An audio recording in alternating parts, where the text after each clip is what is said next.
That's for you to open up and man. check out. How did Nino do it? It's no bomb in there. Frankie Needles. Right.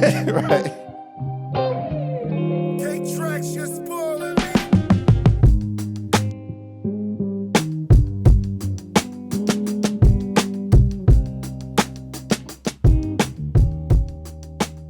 Today, we are celebrating 35 years of the iconic, groundbreaking film, New Jack City. I'm your host, Matthew J. Cooper. I got a special guest with me today. My first guest is a film legend. With a career spanning nearly 70 years, his first on-screen appearance was in 1957 in the great Melvin Van Peebles' debut, Sunlight. He's acted in, directed, produced over 100 works, including 2024's Outlaw Posse and the stage play MVP. His films combined have grossed over $300 million worldwide box office. He made his directorial debut in 1991 with the iconic cultural game changer, New Jack City, which he also starred in. Without further ado, I'd like to welcome living legend, Mr. Mario Van Peebles. Wow, that's a hell of an brother. That's a hell of an intro. Yes, sir. That sounds like a very important Negro. I don't know him. No, that's you. That's you. Oh man, thank you. Well, you know what's dope? I was just thinking as you were speaking, is the notion of legacy with us, especially when it comes to the paternal line. You know, because something you talk about seeing Outlaw Posse, and something I wanted to hit, and that Whoopi plays Stagecoach Mary, and my son. Mandela Van Peebles plays my son. And so right. Mandela said we were doing Outlaw Posse. He said, Daddy, we don't have to fake the funk. The love is real. The drama is real. We just have to process it into these characters. But the essence of it is real because we're real father and son. Mm-hmm. And there's a line when Whoopi Goldberg we're on the stagecoach with Whoopi. We're riding up top and she looks over at Mandela and me. And we're not in the best place. We have a little animosity that's clear between us. And she looks at him and she says, boy, you're lucky. Because you're part of the first generation of black boys that can legally call a black man father. Mm-hmm. Because until 1863, the Emancipation Proclamation, or 1865 if you're in Texas, because they didn't want to let folks know in Texas, you're free. We couldn't be fathers. The white slave owner made all the decisions about where the kid did this, where they got sold, of who did what job they had or not. The slave owner made those decisions. So we as fathers couldn't be there. They'd keep the mother to nurse the baby a little bit, but they'd often get rid of the father line. So it's only after 1863 in America that black men could legally even be black fathers. So we haven't had, like I said, a lot of time in the history of this country to get our father game on. So what's dope is I was just sitting here listening, thinking about you and hearing your voice. And I was thinking about your pops and working with your pops. Yeah. And of course, my dad, that we are two black men that are lucky enough to have had, black fathers who could show us how to do it. As my daddy always said, some Negroes, some brothers can teach you to play ball. I can't play ball, but I teach you how to own the team. Mm-hmm. And that's we're very lucky that way. Yeah. And so that's one of the reasons I wanted to, make films and also show sometimes like in Badass, my father, was that I wanted to share my father with his other sons, not his genetic sons, but we're all his sons. Right. We're all his daughters. We're all your father's sons. And we have a legacy as artists and we are lucky enough to be the griots and tell our stories. So I was just thinking, sitting here with you, how if your daddy could see us right now, my daddy could see us right now, how they would both smile as griots who started it off and say, hey, we did all right, man. Absolutely. We told something that's going to last, and you're making sure that it gets to last. So appreciate you, and I appreciate being here, man. Absolutely. That's powerful and beautiful. So for those who don't know, my father is the great Mr. Barry Michael Cooper. Yep. A legendary screenwriter, journalist, director, producer, who sadly passed back in January. He is the screenwriter of New Jack City, which was adapted from Thomas Lee Wright's screenplay on Nicky. But my dad took it and made it his own. All of his journalistic works about crack that he did, the first to document crack in the country, he took that and created the screenplay. And, you also lost your pops, Mr. Melvin Van Peebles, 4 years ago yesterday would have been an anniversary. Yeah. Every time I hear you speak about him, you speak about him with such admiration and love and respect. Can you talk a little bit about your father and what he meant to you, one, and his impact on the culture? Well, those are two big questions. Uh, what he meant to me, I'm still learning.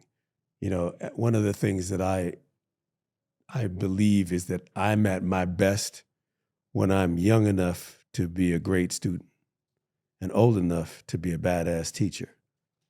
When I have a flow where I'm teaching here and learning there, that's when I stay my youngest and my best. And Melvin Van Peebles had that. He went off and he would always just redefine what he was doing and who he was doing and how he was doing. So he could fly jets and navigate bombers. He could drive a cable car. He could work at the post office. He could direct a movie. He could speak French, Dutch, Spanish, and a lot of Ebonics. He just couldn't play tennis, right? He couldn't play tennis. His game was soft. You know, so he was always learning something new, which was a great quality. So I like to believe that I have that, you know, that adventurous spirit. And I was telling my kids, I was talking about my ability to be a clown and laugh at myself has helped me immensely, because when you learn stuff, you're going to fail sometimes. You know, when you're learning whatever it is, and I try to learn in different ways, whether it's salsa, jujitsu, whatever I'm learning, whatever, you know, writing this, learning about that, took a class on AI the other day. Whatever it is, when you start, you're going to fail sometimes. Like Malcolm said, there's no crime in being ignorant. It's a crime to stay ignorant. Mm-hmm. So get out there and learn, and it's all around us. So I think I have that. One of the things that I remember with Melvin is always keep learning. The other thing is that, you know, my family, we were never particularly materialistic, which was great because the modern day slaves aren't just in chains, they're in debt. Mm. So I'm not a heavy bling cat. You know, when my father, back in the day when my dad did Sweetback and you were on the cover of Jet magazine, when you were a success, you got your photo taken. And most of us would take a picture near our car, you know, near our big house, whatever that was.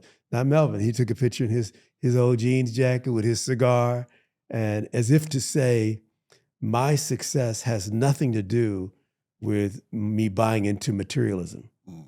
That I'm not saying that you know, there's a thing that it's not money that's the root of all evil. It's the lack of money that's the root of all evil.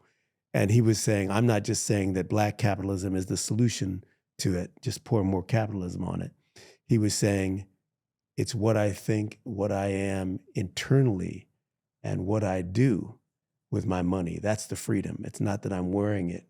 It's that I'm investing it, that I'm making sure my kids can go to good schools, and understanding that those schools may to some degree be the schools of the colonizer, and that it's up to me to finish their education.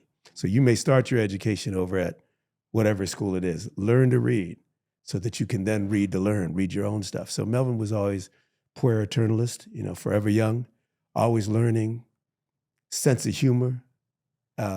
He would play with us, you know, clown with us, and a courageous cat. He was a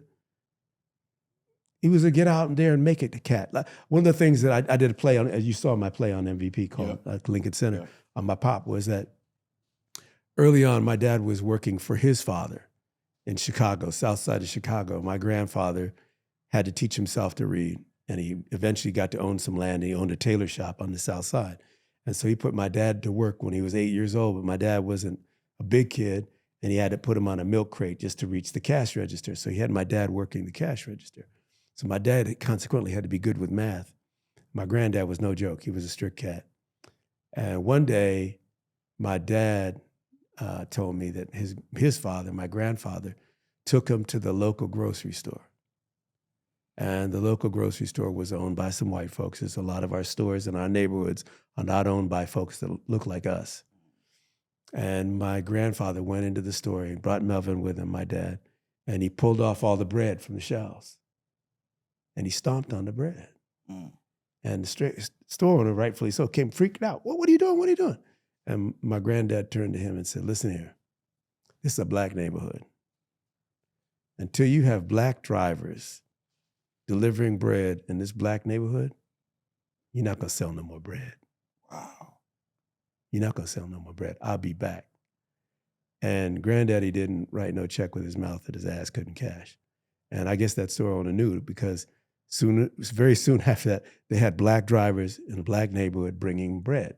Now, what's interesting is my grandfather had a tailor shop. He had nothing to do with drivers, but he knew that was not about him. That's about us. Mm-hmm. You dig it? Mm-hmm. And so what my father saw early on was that one courageous brother or sister could make a difference. And so what my grandfather did in that neighborhood, just with his job and his influence, my dad did in cinema. Wow. And I remember when I was pitching a film to my dad about when I wanted to do Badass, Muhammad Ali said, why don't you do a movie on your dad? They're doing a movie on me called Ali, the first Black Power athlete. They should do a movie on the first Black Power filmmaker. And I went to Dad and I said, Pop, check this out. Muhammad Ali brought Black Power to the ring. Melvin Van Peebles brought Black Power to the screen. Mm-hmm. And Barry Michael Cooper brought Black Power to the screenplay. Mm-hmm. Wow. That was a humble flex. Muhammad Ali told you that.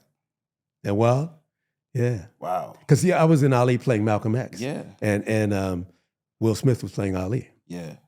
Yeah. Yeah, and then check it out. The other part to that was that on the set directing, of course, was Michael Mann. And Michael Mann said, Sweetback, your dad's film, was the first film I ever took my wife to. She was my date back then. I took her to see Sweetback. And that's the first time I ever saw a movie where people reacted in the audience like that. It was at the State and Lake Theater in Chicago. And he said it was like being at a boxing match. Folks was going crazy for it, Nino. They were going crazy for it. Wow. And he said, so if you do a film on your pop and you want me to, I'll produce it. And that's how Michael Mann came on to Badass, where I played my pop and he produced it. Wow. And that's the cycle there.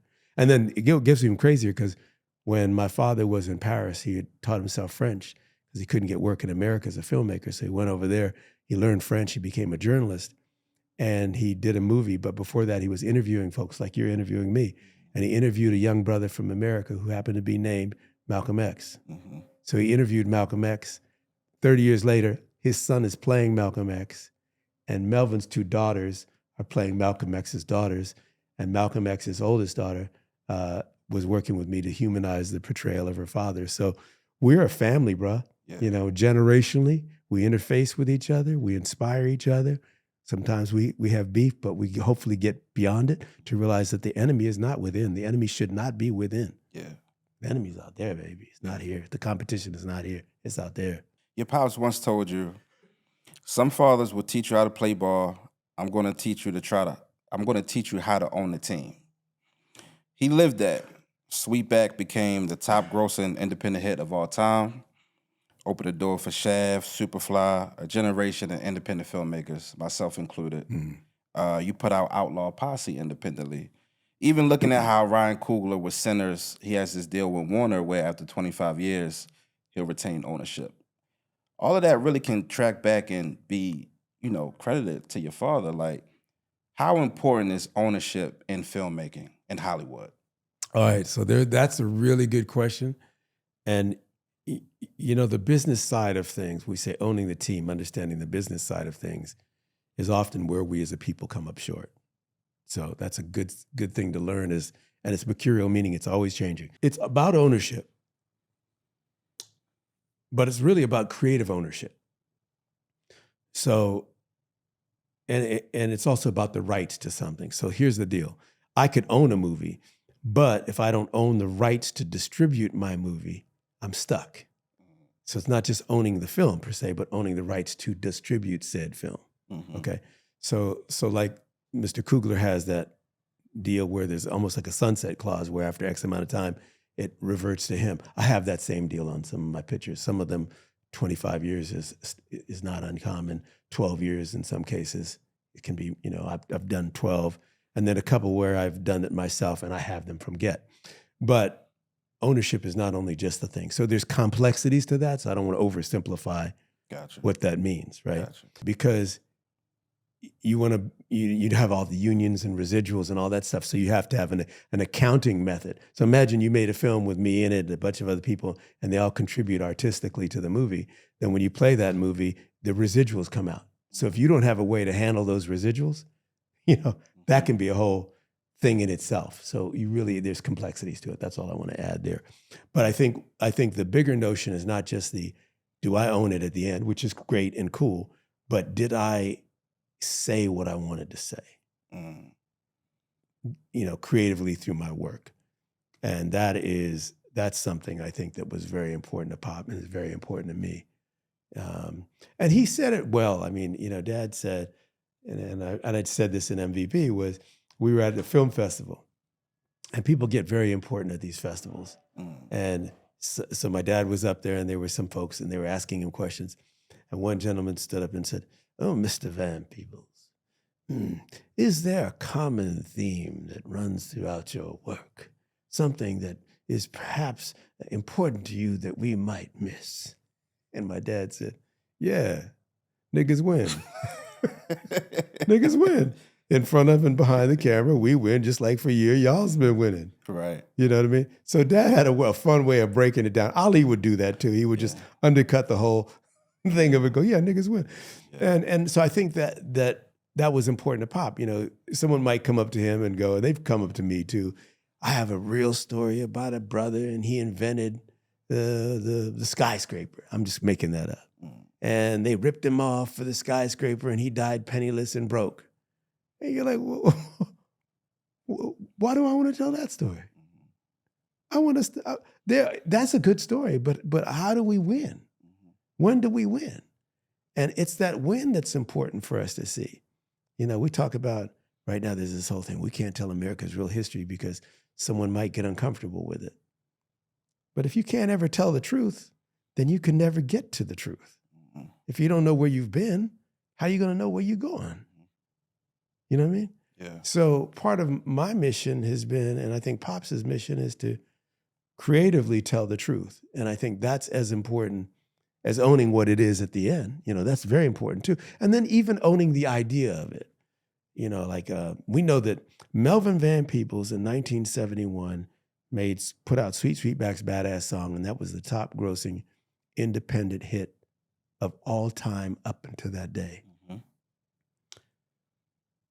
And yet, Ryan Seacrest has a star in Hollywood Boulevard and Melvin does not. And yet, the book on independent filmmakers, Raging Bulls and Easy Riders, which is a good book, just leaves Melvin out altogether. So if we don't tell our history, we'll get left out of that history. So I'd say you got to own it creatively, but you have to own it historically and in context so that people get it and understand what your dad did, what my dad did, and therefore understand where we are now and how we profit and learn from that. You dig it? Absolutely. So those are all important elements that I think Pop had his eye on the prize that way. Gotcha. Yeah. Gotcha. What was your introduction to New Jack City? Oh, okay. So, I forget at what time. Well, see, here's the thing. Let's go back in time. My granddad said something to me that, luck is just preparation meets opportunity. You're prepared, and then you get the opportunity, and then folks can stand around and say, "Oh, that nigga lucky. He lucky." That's cool. And it's good to be lucky. Call it whatever you want. So I had been in Hollywood as an actor, right? But I had been quietly directing for years. I just didn't talk about it because I always looked at, I'm behind enemy lines. Why am I going to run around and make myself a target? Right. It's like, right. You know what I mean? It's like, I am born at night, but not last night. Right. You know what I mean? So I was quietly directing. My mentor, Stephen Cannell, had produced my show, Sunny Spoon. And he pushed for me to get to direct Sunny Spoon. And may I just say, Stephen didn't look like me, didn't vote like me, was not the same color as me. But he was the guy, and he hooked me up. And that's one thing I learned from my dad is to be open to love and good friendships and good allies of all colors. That's the other thing. Not everyone who's kinfolk is going to be kinfolk. Don't get it twisted. You got to look at what someone's heart, what their spirit's about. Anyway, Stephen gave me the chance to not only act in Sunny Spoon, but direct it. And after the show did 2 seasons, he said, "You know what, I'm going to put you on as a director of this other show. I have a show with this new kid who's really talented, but he doesn't want to do TV. He's trying to get out of here and have a movie career. So you can't fire him, but he's going to be a challenge to work with." So I said, "Okay, what's the show?" He said, "It's called 21 Jump Street." The kid's name is the new kid named Johnny Depp. Oh, wow. Right. So I went on to direct that. I made friends with Johnny. That was mad cool. I did a bunch of those. And then I directed another show for Steven, another show. And then I was supposed to direct something over at Fox, a feature. And they're like, who's hot with all the young guys right now? Who really has that good energy? And they're like, this kid named Mario Van Peebles. Well, Warner Brothers liked me because Clint Eastwood liked me from Heartbreak Ridge, because I'd done my first big movie with Clint Eastwood. He was over at Malpaso, Warner Brothers. So then Warner Brothers heard about me over at Fox. And then they were like, yo, these two producers, Doug McHenry and George Jackson, were like, oh, what about Mario? Because they wanted to do New Jack City. And I think they tried to direct it themselves, but the studio wasn't having it. And I guess they tried some other directors and the studio wasn't having it. And that's part of the process. You take different combinations of people, and at some point you hope they say yes. So they heard about me, and then I met Doug and George, and they gave me the script, and I was reading the script. I was like, oh, this is fire. I was going over that. And then we went to Warner Brothers, and Warner Brothers met me, and they were like, for whatever reason, this kid knows what he's doing. And I got to direct New Jack City as a negative pickup. Wow. But we made a little movie called New Jack City, and I think we became Warner Brothers' most profitable movie of 1991. Yeah. Yeah. So I learned about it. You know, I first got it through Doug and George. Then I linked in with Barry, your dad, and man, your dad had an energy about him, man. What was fun. He had the same smile you got right now. And this is where I was like, he still had that twinkle. Like, he was excited about making stuff happen. Yeah. I'm excited about what I get to do for a living. Yeah. You know what I mean? Yeah. And some people kind of jaded, and they're like, oh, no, man, I'm mad happy to be here. I'm mad lucky to be here. And Barry had that. There was never, you know, I could ask him a question. He could joke about it.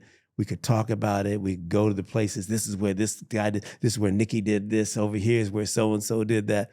So he knew where all the bones were buried. And so it was just like to hang with him and do stuff with him. So I spent time just driving around Harlem with him and, you know, getting history together. And then, of course, my family's history, because I had also done theater up there. When I started acting, I'd done theater up in Harlem and the downtown with Mabu Mines, but uptown I did stuff with Roger Furman, who was doing a lot of theater, super off Broadway stuff. So I, you know, a lot of it overlapped. Yeah. So that's when I really got exposed to it and got immersed in it. And then I can tell you about notes I had that I talked to your pop about if you like.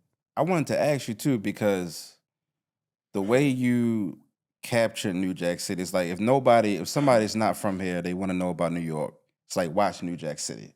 It's like, this is my first time in LA, and in my mind, I'm like, man, everywhere looks like Friday, like the movie.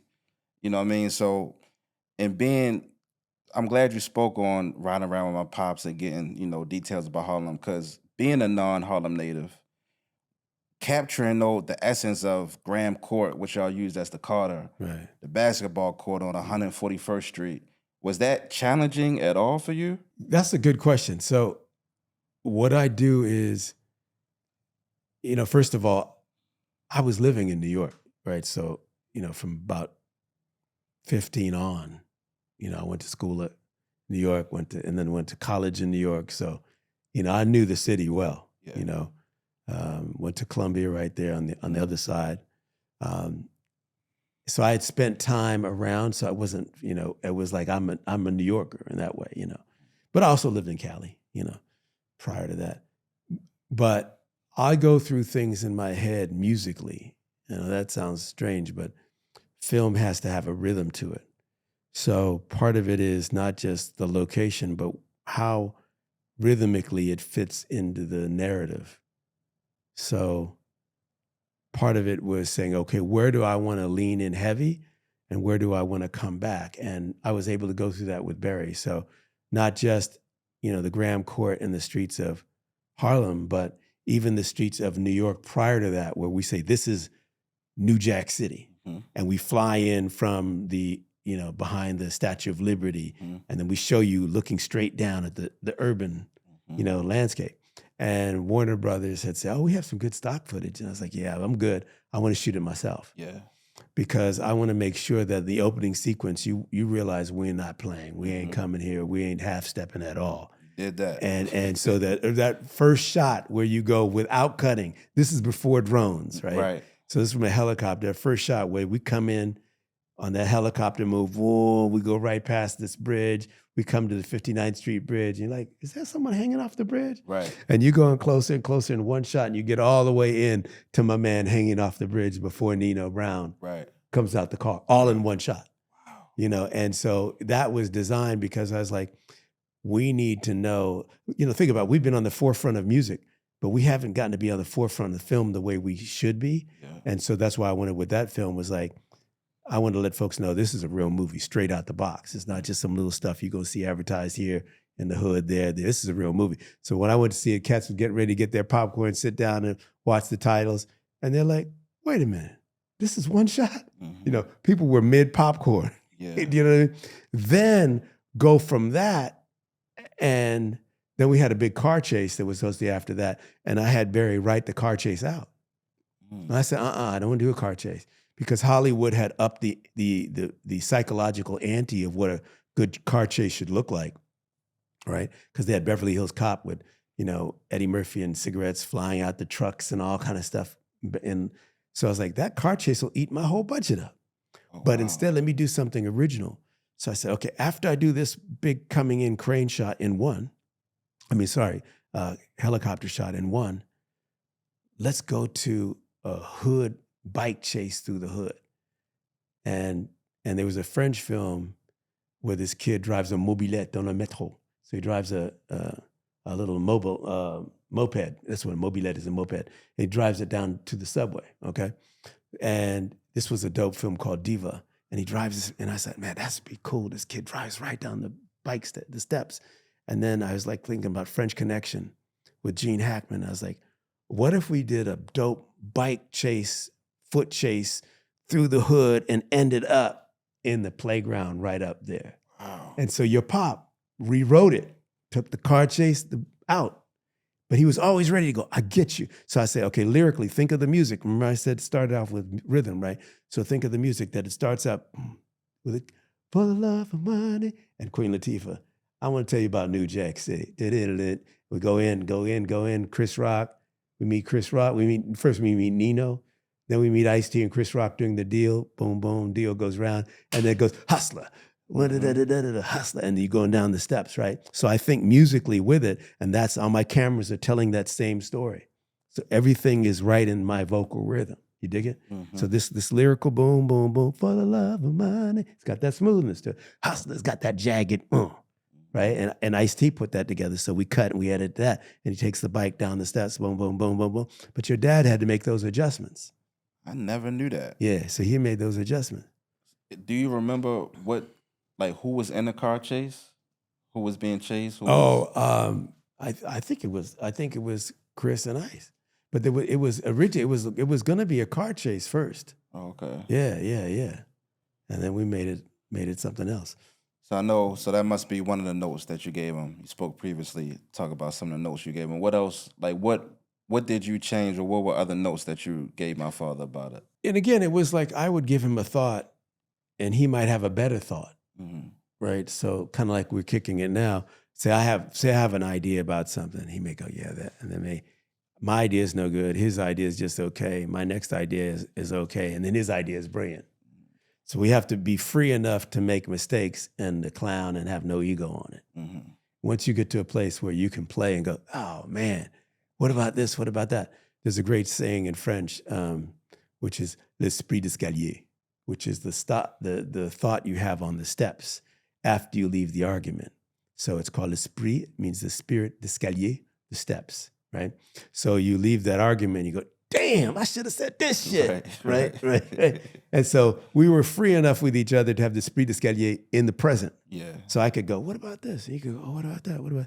And so some of it were not specific script notes, but they were actually, he was sharp enough to take tonal notes. Oh, wow. It's a whole kind of tone note. I'll give you a case in point. My concern with, I've said this before with New Jack City, was that I felt it might be able to be interpreted as a black Scarface. Mm-hmm. And the thing with, Prohibition, where most of the gangster movies were made during Prohibition, or after Prohibition had already ended, excuse me.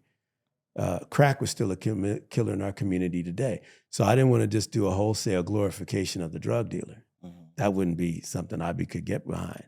So I said, so instead of making it Scarface-centric tonally, what about making it more multi-culti untouchables?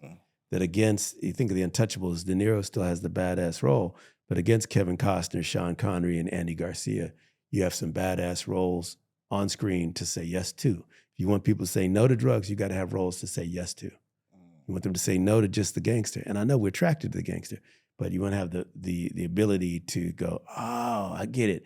Everyone in New Jack City who touches crack dies. So you look at it and there's the crime family, there's the cop family. You could get with this, you could get with that. We could be all of those. You dig it?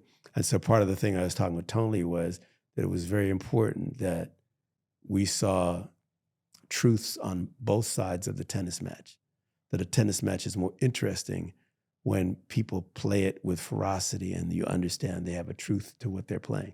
So with Wesley, for example, and with him, I would say, think of the jungle. And who's the king of the jungle? The big cat.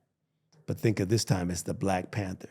That you play this shit like it would be Huey Newton or Eldridge if they were into that. Obviously they're not into that. But play it like you own these streets. This is your world. And then I went to Ice-T and said, play it like the lion, right? You're the king of the jungle. So you guys are both different sides of the same coin. And then initially, Ice-T wanted to play the gangster. He didn't like cops. He had a song called Cop Killer, right? But we convinced him to take his integrity and his street credibility and put it on the cop side of the equation. And Ice-T, Wesley was attracted to playing the cop and get him to play it with all his charisma, own this other role, and you will be our Pacino. You will be our De Niro. Yeah. You know what I mean? Yeah. And so get them to flip roles and your dad was able to see people in something and then accommodate it lyrically. I won't even say with lines, because Barry had this ability. I call him, he was like our ghetto Shakespeare. Yeah, you know what I mean? sure. You know what I mean? He could break it down and be like, and that was perfect because Ice-T had that vocal rhythm. Chris Rock had the humor, and Wes had the credibility, the acting chops. And so it was like putting us all in the same film. And I do that as a filmmaker, but I can't do that without the support of the scribe, the writer, the griot. Yeah. That's your dad. That was my next question. How important is, if you're not writing your own screenplays as a director, how important is that dynamic between, obviously you're speaking to it, but can you just go into more detail? How important is the dynamic between screenwriter and director? That's an important question. I'm going to have a little help on that. Makaylo, come over here. So one of the things I think is very disrespectful for a son to do is to take all your hair. Don't you agree? Yeah. But the reason I'm playing around with, the reason why I wanted him to come up is generationally, we're working together, and you're talking about writing. We're actually right now in the process. He's writer-producer. Oh, wow. So he's writing a script for me right now, and I just gave you notes to do. Yeah. So tell him about that process. Oh, yeah. Got to talk on this device here. Yeah, well, okay. I've reached a certain age where I don't see him just as dad, but also Mario Van Peebles. And so it's been kind of fun because we have two languages with each other. One is father-son. We're able to do that. But also one is coworkers, mentor as well. And I can see him as the guy that knows more than I do in a specific area. And so I take his advice. I may not understand everything at the same time at once, but with the trust that I have with him, because I also know since he is my father, he wants what's best for me and there's no ego on it. So I listen to him. And what that means is he gives me a note. I write something out, send it back. I add some of my own flair to it. If he likes it, he likes it. If he doesn't, we work on that as well. But he trusts me on things as well. So it's been great. And it's been kind of a moment of coming into my own as well. I've always seen myself as a creative. But I also have a little bit of an administrative business sense too, as well. So it's kind of, it's been interesting and it's been cool working on it. We have an overlap right now. He's still young enough to write, and I'm still old enough to now be a mature guy to work with him. So it's been awesome. It's been cool. And it's been an experience really. Yeah. But Yeah, and so like I'll talk to him about almost like I would communicate with your dad because it's like family working with your pop, and this is definitely family here. But so I'll talk to you about not only what I want a character to do, but tonally, like we're working on a character, and I wanted him to find joy in his creative process, right? So Yeah. you were sort of implementing that note, but then I'll also talk to him about the rhythm of how I'm shooting it and what note I want to give. So we might have a scene that takes some time to set up. So it might take a little time, and then bam, bam, bam, bam, bam. A lot of things go down at the end. So you think about like playing pool. My dad didn't play pool particularly well, but he would win a lot. And the reason why is he would get his balls all by the pockets, and he'd start to set it up. So in the first couple rounds, he'd get his balls all by the pockets, but by the end, he could run it.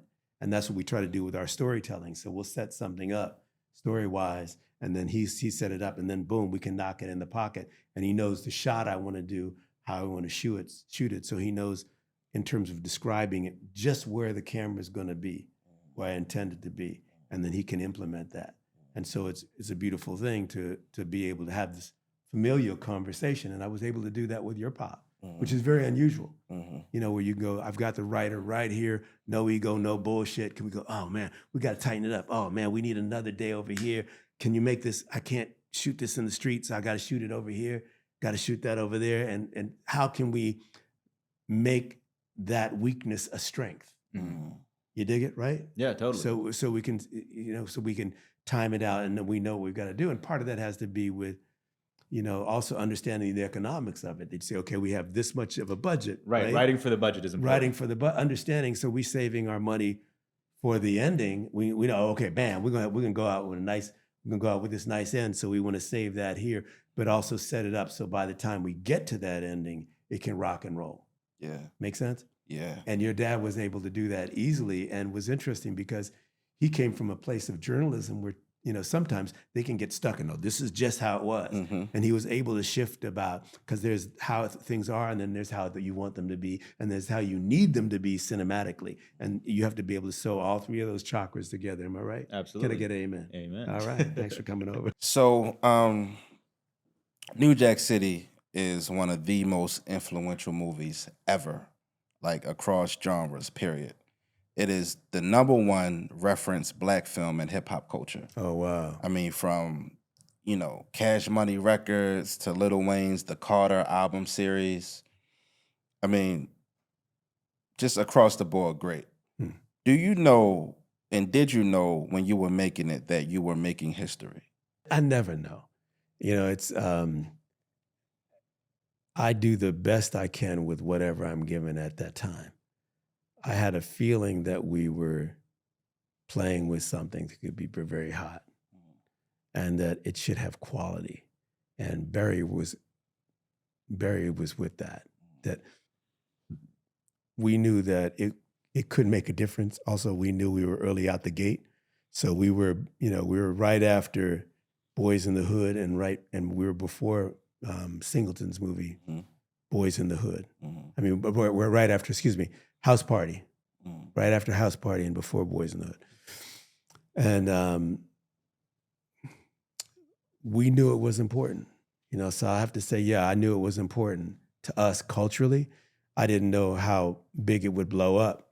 And that had to do with a lot of circumstances beyond myself. You know, it was a team. It was the producers, it was Barry, it was the world, it was Harlem, and we were hitting it at the right time. And Barry, you know, you have to have an authenticity with that voice, and Barry had it.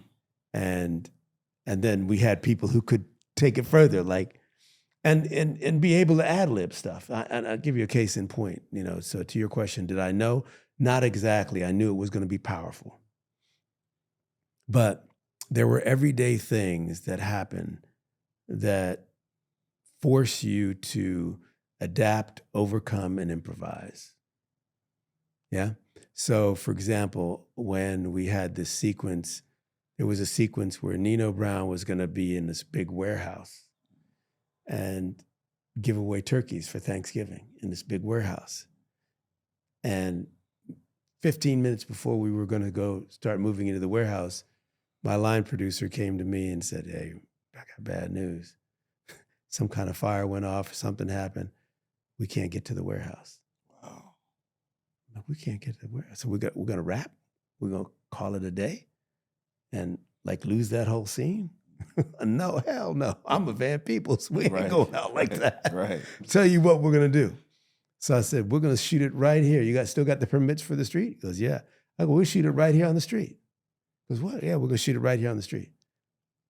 10 minutes later, he comes back to me. He goes, bad news. The weather report came in. It's going to rain. It's starting to rain already. Should we shut down? Hell no. We're going to keep on keeping on. So I said, have my PAs get up to 125th Street, buy every available umbrella. We'll play it in the rain. Okay? Wow. Then Wesley comes over. He goes, what's going on? We're going to the warehouse. Yeah. So I said, all right. I said, Brother Wesley, let me tell you something. Jesus didn't crown himself Pope and sit on a throne and wait for people to come to him. He went out amongst the people where they were. Gandhi didn't put on a suit and stand back in some palace and expect people come to him. He went out in simple homespun garments amongst the people. He's a man of the people. He touched them where they are. Nino Brown is not afraid to go to where the people are, come hell or high water, come rain or sun. Wow. And he's like, yeah. So we did it that way. So I had to get the actors. Then I went to Chris Rock. And I said, Chris, you just gonna come through here. I'm gonna do this long shot because I had a shot that I was gonna do for the warehouse. I had to throw that out. We ain't at the warehouse. Mm-hmm. So you got to put your director hat on. Boom, put your big boy pants on. Here's what we're gonna do. I'm gonna start this off. I still got the crane available, so I'm gonna use that bad boy.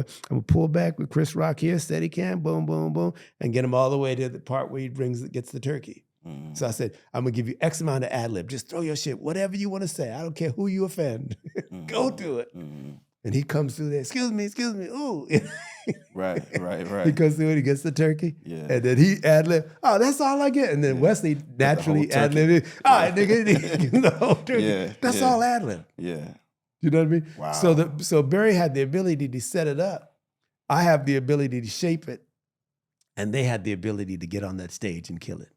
Wow. But it takes those elements. Yeah. You feel me? Yeah. So there are a lot of times when you plan, but things don't go as planned.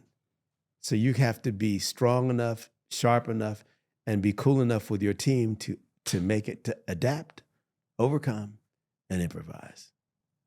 Talk to me about the audition process. What you remember from the audition process? Was it all at Sir Studios? We had a lot of audition over at Warner Brothers. Okay. Yeah, we had people come in, actors come in at Warner Brothers. It was wild, man. But it was life too.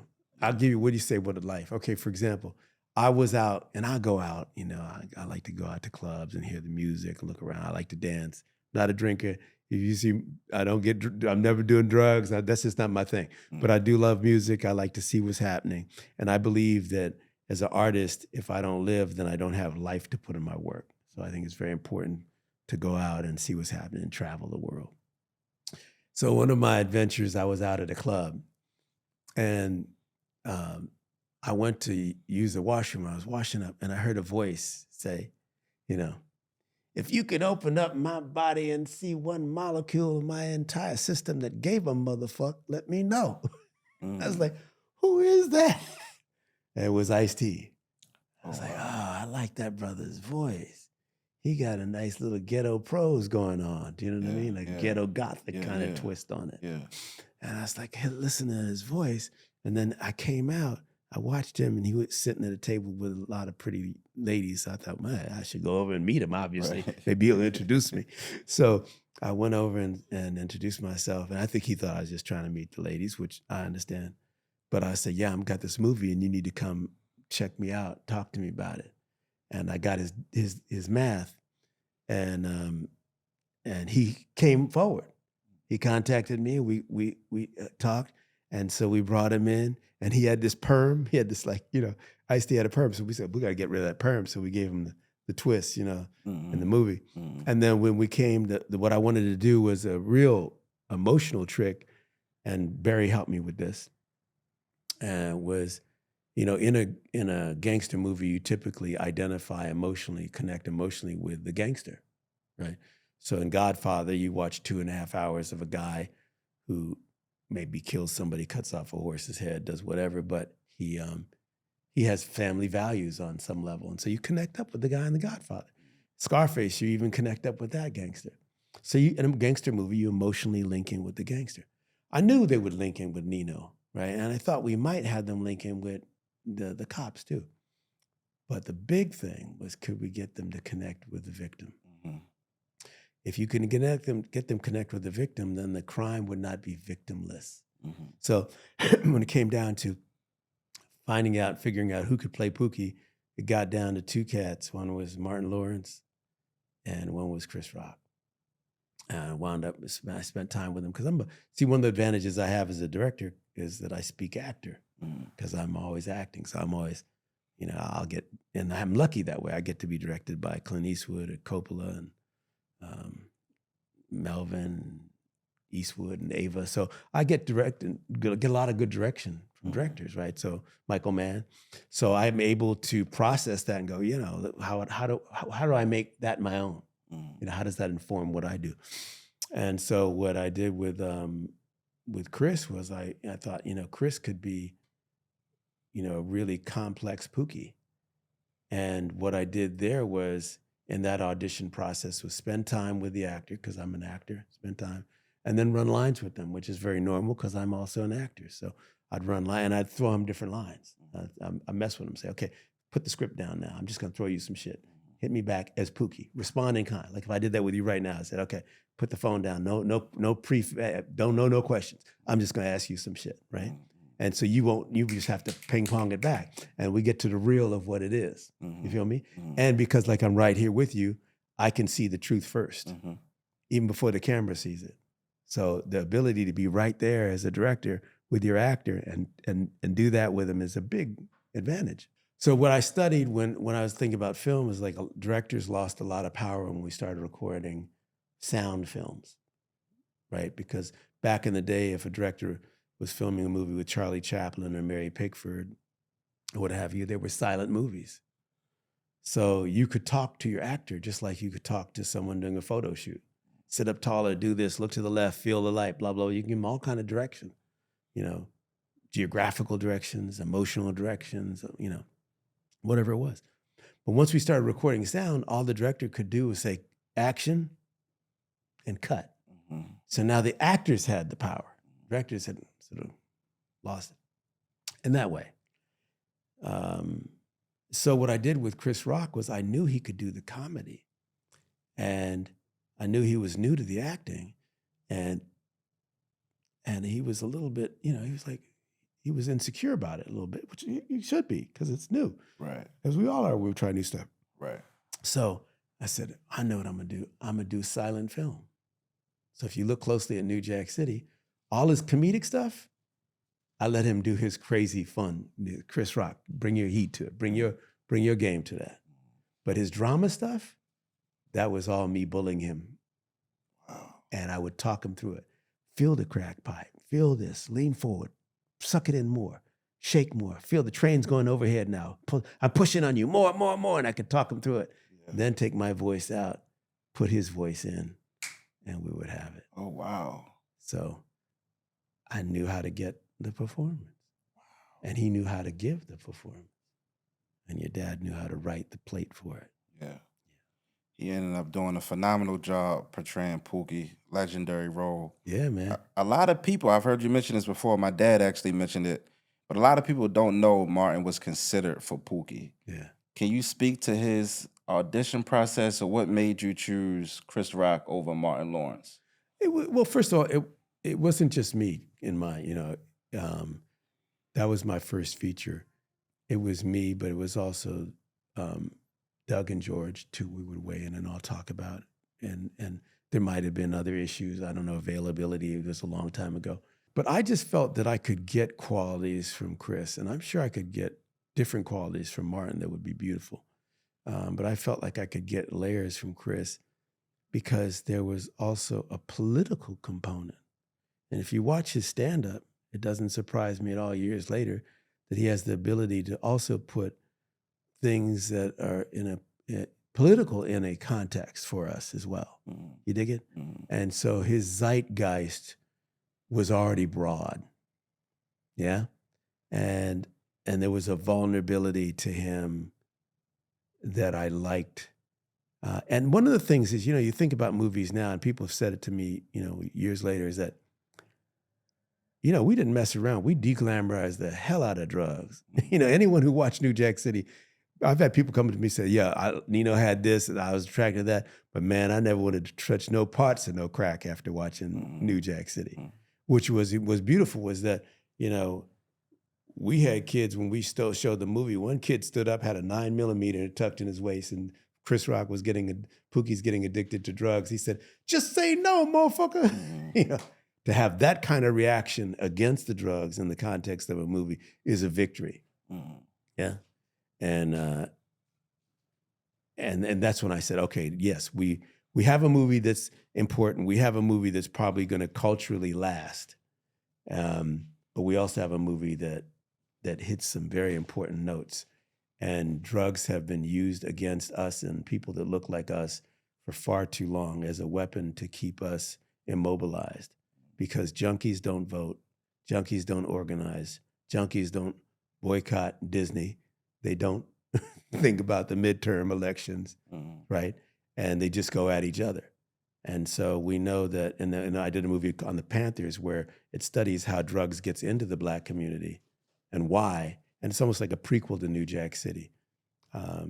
But I felt that was a real important note to hit, and that the Chris Rock character of Pookie would have to broaden that complexity. One of the things that you may not know was that the scenes where Chris Rock gets off of drugs was not shot in the beginning. I had to go back and get more money for that. We shot that in LA. Oh, wow. Yeah, so I was like, I showed that scene, the movie to Warner Brothers, and they're like, whoa, this movie's big. And I said, listen, they said, what would you do? I said, I need some more money. I need some more money because we need to not cheapen the experience of what it's like to try to get off a drug like crack. So that entire sequence with him in rehab over Yes, sir. Ice-T's house. Yep. Oh, wow. That was all in LA. So I had to go back, which meant I had to go back to the source, the economic source, the money guys, in essence, and say, hey, this is what we got. We're going to do something hot. We're doing something important. But I believe we are short in this area. And go back to your pop and say, create me something there. I need some stuff where he rehabs. All that stuff, all the rehab stuff, we did later on in LA. Wow. And it was very important to the movie. Wow. Yeah. Last few questions. Can you talk about how... And by the way, brother, you're asking some good questions. I really appreciate that. I appreciate Yeah, that. yeah. Means a lot coming from you. Yeah, no doubt. Thank you. Can you talk about how important New Jack swing was to that culture and how it influenced and how important the soundtrack to New Jack City was, which was as monumental as the film? Yeah. So talking about music and New Jack Swing. Well, your dad had been writing about music stuff, right? And the Voice and all that, those great papers, been writing about it. So I had been tracking stuff that had been writing, and New Jack Swing.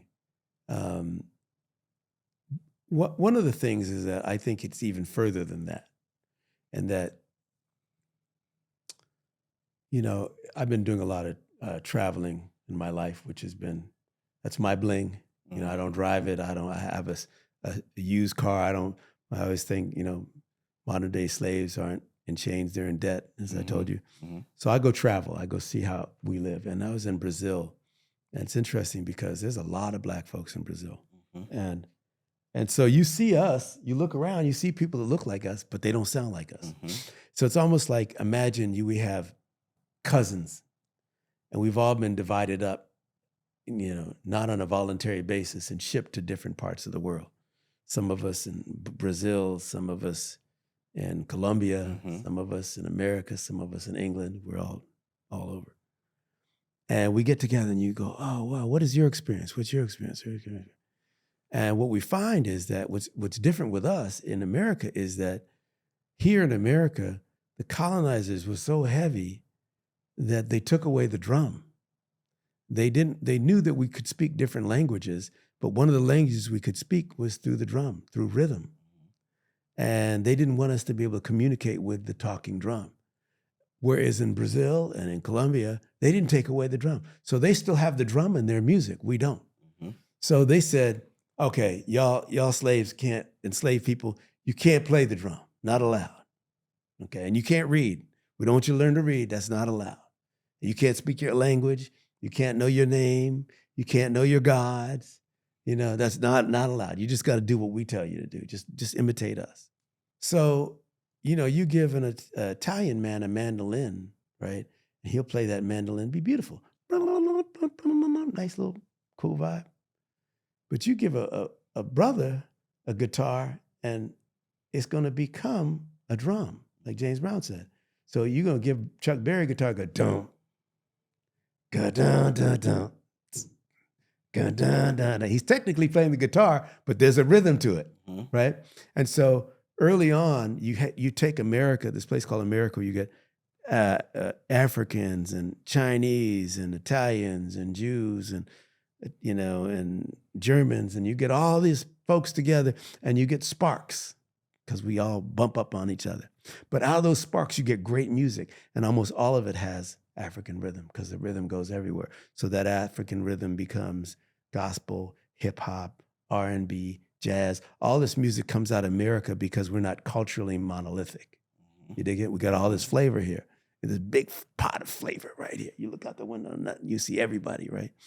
So that flavor explodes out. And as Malcolm said, to some degree, if you take a pot and you put everything in it and you heat it up, and you keep the lid pressed down, no matter how long you press that lid down, you keep boiling that pot, at a certain point, that pot's gonna explode. But if you let the lid up a little bit and let a little steam out the pot, you can keep that pot boiling. And the steam coming out that pot, that's our art. That's our music. That's our film. You dig it? Yeah. So as naturally as Black folks in America, we're an auditory culture, and we listen to that drum. We listen for that beat. We play ball different. We love different. We dance different. We eat different. It has a rhythm to it. So one of the things that I felt was like, oh, we're on the forefront of where music is. We need to be on the forefront of where film is. So I said, I'm gonna take New Jack City, and like even my Western posse, and I'm gonna see it like if a guy can say, okay, I'm not gonna have a whole studio. I can't afford a whole studio with all these musicians, but what I can get is 2 turntables. I get 2 turntables and a microphone and a mixer, and I can make a hit record in my basement. And I said, that's what I'm gonna be when I do New Jack City. I'm gonna put on James Brown on this turntable and Sergio Leone on that turntable there, or Coppola, Godfather on that turntable, mixed with, Sweetback on that turntable. Zoop, zoop, zoop, zoop, zoop. And we're not about to talk about the strength of street knowledge. Do you know what I mean? And mix it like a DJ. So when I did New Jack City, I was picturing myself, same thing like my Western, like I'm there and I'm giving you a classic gangster flick, but at a whole new rhythm, right? And the music to it, the bass of it is gonna be so important. And New Jack Swing at that time has that bounce to it. And so a lot of my shots, had to do with it. We come into the spotlight, you know what I mean? And all those guys are dancing. You have Guy on stage, playing. Yeah. And what's dope is there's a classic element to New Jack Swing that is not just electronic instruments. It's that stand-up bass. New Jack. You know what I'm saying? Right. You're not gonna join me, man? You gonna leave me hanging? You're doing it so well, I don't want to interrupt.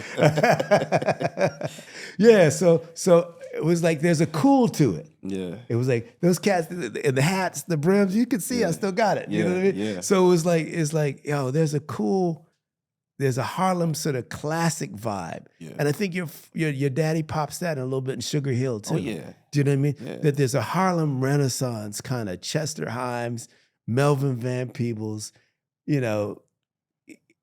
coolness to it that we own, that we have that Dapper Dan type vibe. Yeah. And I wanted to get that, and I felt the music had that So it had its foot in the future, but it also had roots in the past. Mhm. And I liked that it wasn't just straight hip hop. It has a little bit of a swing to it. You speak about Coppola, Francis Ford Coppola. I want to talk about generational wealth and putting your family on and continuing the bloodline. You know, I see you with Makaylo. Mandela was in Outlaw Posse. I mentioned Coppola because his daughter was in Godfather Coda. A lot of people don't know Nicolas Cage is kin to Francis Ford Coppola. Mm-hmm. How important, especially in the Black community, is it for us to put our family on and continue through generations of, even if it's not filmmaking, but establishing something for our families? Okay, so that's a great question. And I'm glad you got to ask Makaylo his side of that. You know, in a way, for me, it's interesting because technically he would be third generation. Because you got Melvin, then me, Right. and then him. So that's unusual. Sometimes you get two generations. Right. We got three. But I think this. One is my eldest daughter has a voice, incredible singing voice, kind of like Whitney, and that she can shift octaves. And she can sing her ass off in her head. But to the rest of us, she sounds like a dying cat. My mother is a fine actress in her head. But to the rest of us, girl can't act for shit. Right. Right. So what you don't want to do is conflate people you love with people who are good at what they think they love. Right. I'm not doing my daughter a favor if I say, sister girl, you go win, you know, this singing contest. Although she has, much to my amazement at times. But she's smart and she worked on other things, and I'm not doing her any favor if I'm not honest with her. Yeah. And I could be wrong. Yeah. I can just say from my point of view. I love my mom dearly, but I wouldn't hire her to act. Yeah. do you know what I mean? Right. So my dad was okay. He could act within certain certain parameters, right? Yeah. So it doesn't. So understanding this, just because someone says they want to do something, if I don't see that happening for them, that doesn't mean I don't love them, don't care for them, or won't encourage them to find a way to play to a strength they do have. Mm. I'm never going to be center for the Lakers. Right. That people say, do what you believe in your dreams. I'm never going to be center for the Lakers. Yeah. Do you know what I mean? Yeah. I think we can see that. Right. You know what I mean? Right. So the thing about that, you can see it because it's a height thing, Mm-hmm. but we can't always see a talent thing. Mm-hmm. You know what I mean? So sometimes we get caught up in, I want to live my dream. That's cool. Live your dream, but you got to wake up and make it happen and be realistic about it too. So one is, like I said, don't conflate people you love with being good at what they think they love. Mm-hmm. That's one of my Marioisms. Two is, remember this: pretty is temporary, dumb is forever. Get your education. You know what I'm saying? Right. So that, all this stuff comes, goes, whatever. And that's cool. Stay in great shape, do all that stuff.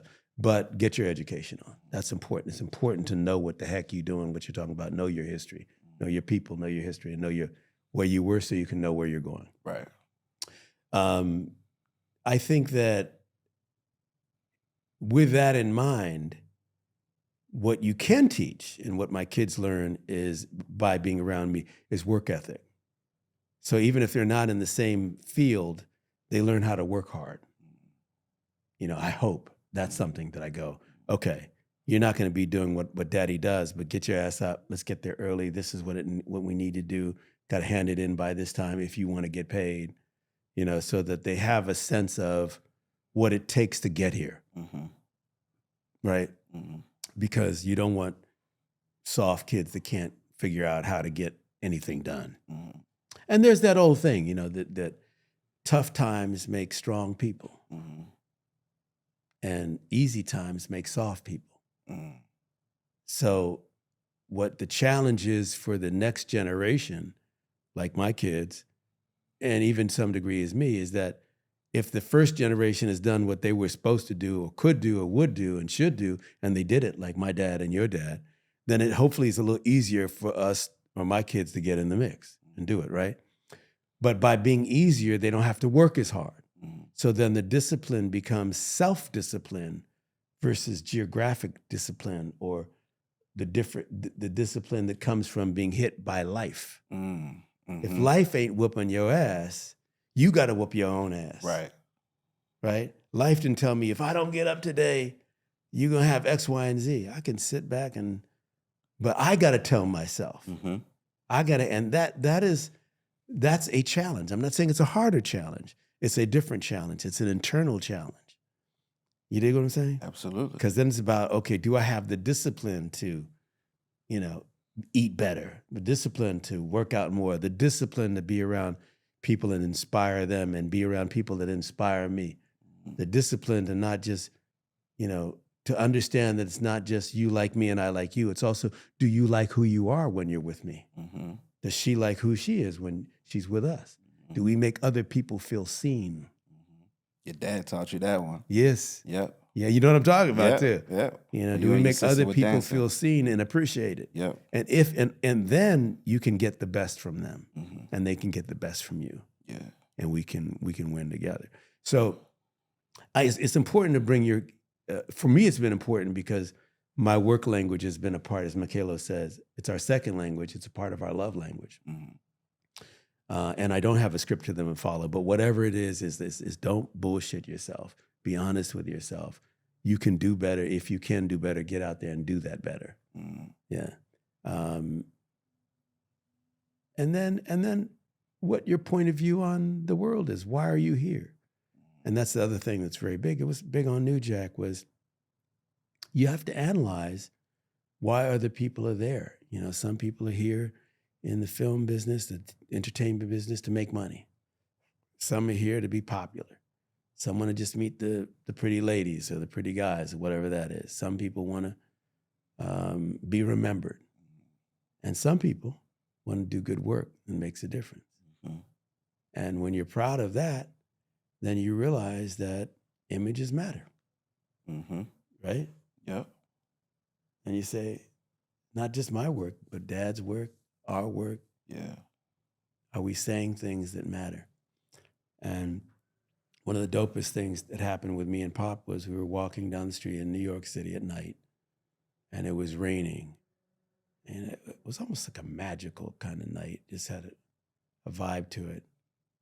And someone came up behind us and said, "Mr. Van Peebles, I love your work." And we turned around, there was a brother there, he had silver dreads, sort of looked like, almost like an Elvis Mitchell kind of cat. And he had a suit, he had with his son, he had a suit on. And he said, "I'm a fan of your movies, but don't worry, I'm not a groupie, but I'm a fan." We both turned around and he said, "Yes, I'm talking to both of you."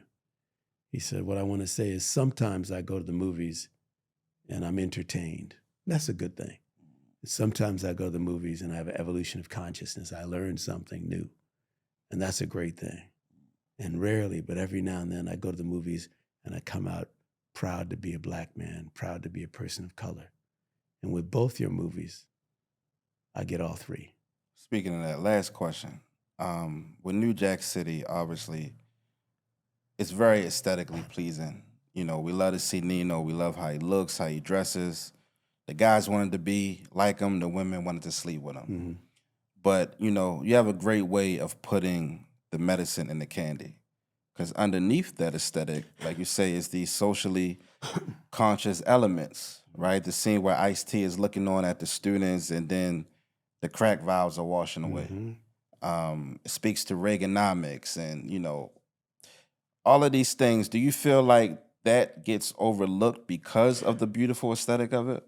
Good question. I think that one of the things that I wanted to make sure was not just that we were telling a compelling story, but the way we told it was compelling. That we were not shortchanging ourselves on the craft of it.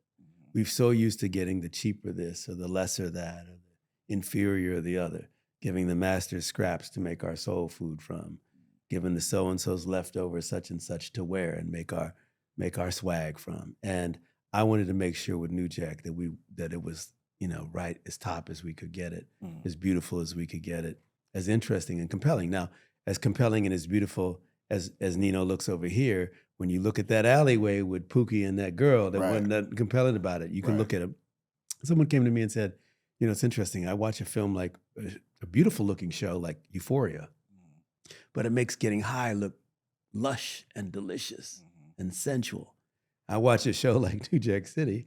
It's got its moments, but the drug part, man, that would look terrible. You know what I mean?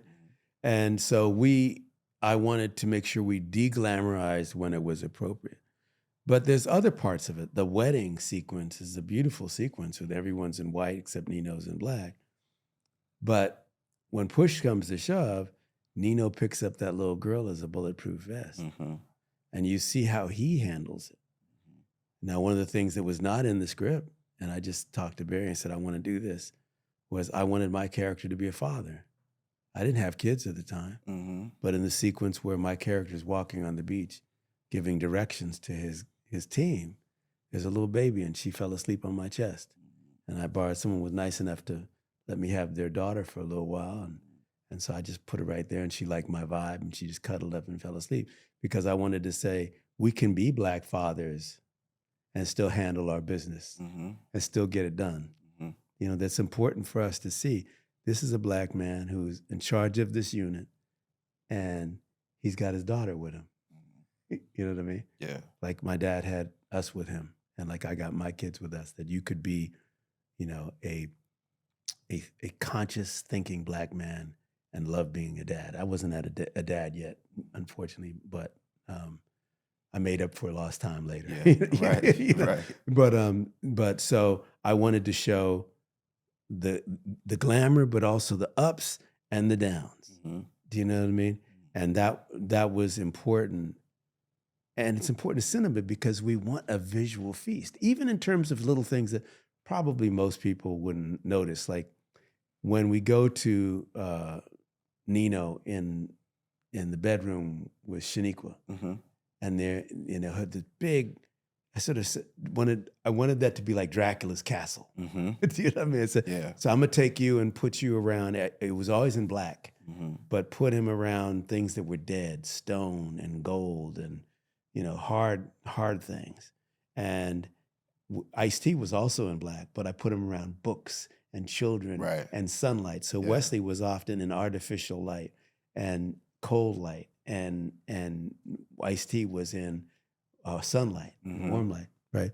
So I would take those contrasts and play with it. Like, imagine he's a vampire and that the lost souls of the Carter, that's the haunted house, and those are all the lost souls. Wow. So if you look, next time you watch New Jack, think of it like, the Bela Lugosi, that he's the vampire and all those people are the lost souls. And that's how I shot it, to look like a vampire's, domain. You dig it?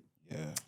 And so the Carter in the beginning is all in sunlight, but when we come down, New Jack City, we come down and drug is hit, and now it's snowing out, and we're in the winter of our existence in the hood. Yeah. Right? So I would play with a lot of visual metaphor, because I'm big. I paint, I draw, I do my own storyboards sometimes, not on major storyboard level, mind you. And I did a lot of fashion photography, so I have an idea. I like to make my films with a visual signature, and they don't all look alike, but even the Western, you saw Outlaw Posse, I'll give it a definite vibe. You know what I mean? Right. A visual signature. So I knew going in, I'm going to make us look beautiful. I'm going to light us beautiful. So, because we have all our flavors, we got light, bright, damn near white, all the way to chocolate brown and way uptown. Do you know what I mean? Yeah. So we have all the flavors, and I wanted to show us all in a visual harmony together. Yeah. You dig it? Beautiful. So I think that was a part of the message, but then I'll play with primary colors. So back to the scene with Wesley and with Nino and Shaniqua, they're in that bedroom, but there's a lot of burgundy. So it's a warm sort of reddish brown primary color that makes brown and black skin really stand out. So I shot that in rich burgundy, and then they get the call from G Money, and G Money is behind the fish tank. Yeah. And the fish tank is blue and cool. So when you watch it, you're getting this lush experience of going from warm reds and burgundies over to cools and blues with the bubbles coming up. So you're going crime. So you don't even know why it looks so good to you. It's just going from warm to cool and back to warm. Yeah. And then you have the classic scene where he comes out and the table's there and everybody's sitting there. I said, this shit's like a meeting of the Black Panther Party right here. Yeah. And there's Huey over here and Eldridge over here. Yeah. You know? Yeah. And we go walk up and down and have that dog. You know what I mean? Yeah. And that became a classic. Wow. Yeah. So I would think things visually through, really look at the space and what I want to do. And I wanted it, like I said, to be a haunted castle. That's why I even had the lightning strikes happen. That's powerful. Wow. I appreciate you sitting down with me. I appreciate all of your works, your beautiful, wonderful career, the generational wealth that you're building, that you have built and continue to build with your children. Before I let you go, man, I want to give you something special. You pass me. I like to, give our legends and icons their flowers while they can still smell them. Oh, man. So I don't have a bouquet for you, but I had something special made for you. Thank you. That's for you to open up and check out. How did Nino do it? It's no bomb in there. Frankie Needles. Right.